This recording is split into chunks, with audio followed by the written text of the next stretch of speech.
Sungguh pilu dan menyesakkan dada. Sehari jelang ulang tahunnya, Ruben obati rasa rindu. Lakukan ini melihat foto dan video sang putri. Ruben sampai tak kuat menahan air mata. Jadi Ruben tuh selalu cerita, "Kak, gue tuh udah pernah kaya, gue punya segalanya. Tapi gue kangen banget sama anak gue. Tapi gue gak mungkin untuk ngungkapin. Dan gue gak mungkin untuk ngomong."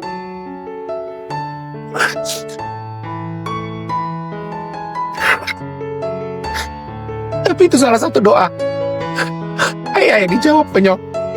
Jutaan doa mengalir deras untuk kemenangan Ruben mendapatkan hak asuh putrinya. Meski tak lagi bersama, namun hal yang menyebabkan sulit bertemu menyebabkan publik ikut sedih dan terharu. Dan tentu sosok yang paling sedih adalah Ruben. Meski berusaha kuat, namun kerinduan akan bertemu Thalia dan Tania tentu dirasakan Ruben. Untuk mengobati kerinduan yang begitu besar, Ruben pastinya melihat kenangan-kenangan bersama sang putri. Hati Ruben pilu, dadanya begitu sesak, terlebih melihat foto dan video kedua putrinya. Pastinya membangkitkan kenangan yang kembali dengan memori-memori indah bersama dan mengobati rasa rindunya. Benarkah Ruben mendatangi tempat yang pernah mereka datangi sebelumnya? Nina kakak tiba-tiba datang ke ketemu anak mencium anak.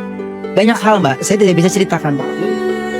Banyak hal, itu bisa saya lakukan, tapi banyak hal nanti kalau saya ucapkan rame lagi gitu ya. Jadi intinya adalah ya udah pokoknya ikuti prosesnya ya. Saya pun sampai sekarang ini berdoa juga tetap minta yang terbaik.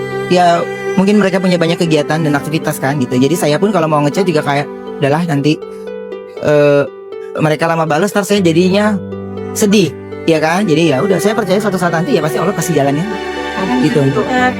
Iyalah pasti nggak ada mungkin. Tapi saya tidak pengen itu menjadi bikin saya drop gitu, tapi saya maunya berjalan mencoba untuk ya Allah yang kerjakan semuanya.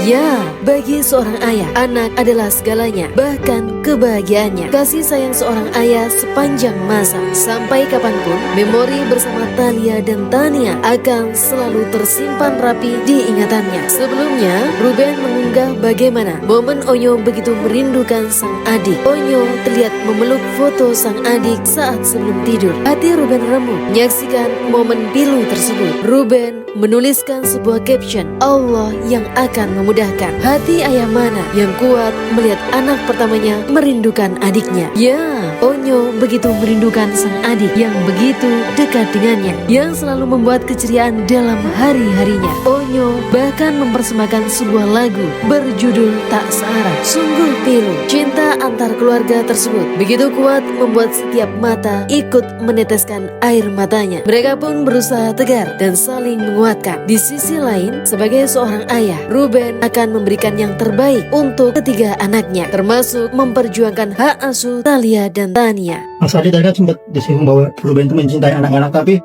belakangan kan dia sempat kesulitan untuk bertemu anak-anaknya. Itu seperti apa mengungkapkan kesedihan Ruben pada Mas Adi terkait kesulitan bertemu anak-anak? Ya, saya tuh rasain banget sih bagaimana kangennya Ruben sama anak-anaknya ya kan. Begitu kangennya dia tuh sampai sering mendatangi panti asuhan hanya untuk bertemu dengan anak-anak. Dan ada anak-anaknya karyawannya dia itu yang seperti anaknya sendiri. Dia cariin babysitter, dia sekolahin, ya. Jadi kalau saya melihat bagaimana Ruben mencoba menerapkan berbagai aturan di rumah tangga sebelumnya, ya, membesarkan Thalia, kemudian saya melihat bagaimana ekspresi Thalia ketika ketemu di bandara, gitu. Itu saya merasa kayak seperti yang Ruben bilang ya kan, udah gue gagal gitu. Artinya yang dia bangun tuh tiba-tiba runtuh gitu. Ya, bonding yang selama ini dia lakukan tuh tiba-tiba begitu aja gitu ya. Anaknya tiba-tiba jadi kayak berjarak sama dia gitu.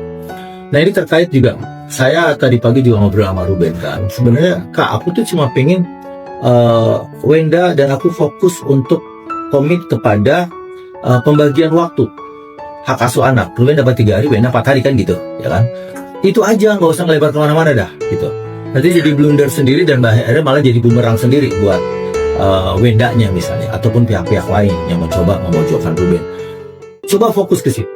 Kadang yang paling menyakitkan bukanlah kehilangan pasangan, tetapi ketika seorang ayah masih begitu mencintai buah hatinya, namun hanya bisa memeluk mereka lewat doa dan menahan rindu dalam diam. Dulu, tawa mereka begitu dekat, kini hanya kenangan yang bisa dipeluk erat. Seorang ayah mungkin bisa menahan air mata, tetapi tidak akan pernah mampu mematikan rasa rindunya kepada anak-anak yang menjadi bagian dari hidupnya. Dan mungkin di balik diamnya seorang ayah, ada jutaan doa yang tidak pernah berhenti. Jika hari ini ayah belum bisa memelukmu, semoga Tuhan selalu menjagamu. Karena sejauh apapun jarak memisahkan kita, kasih sayang ayah tidak akan pernah berubah.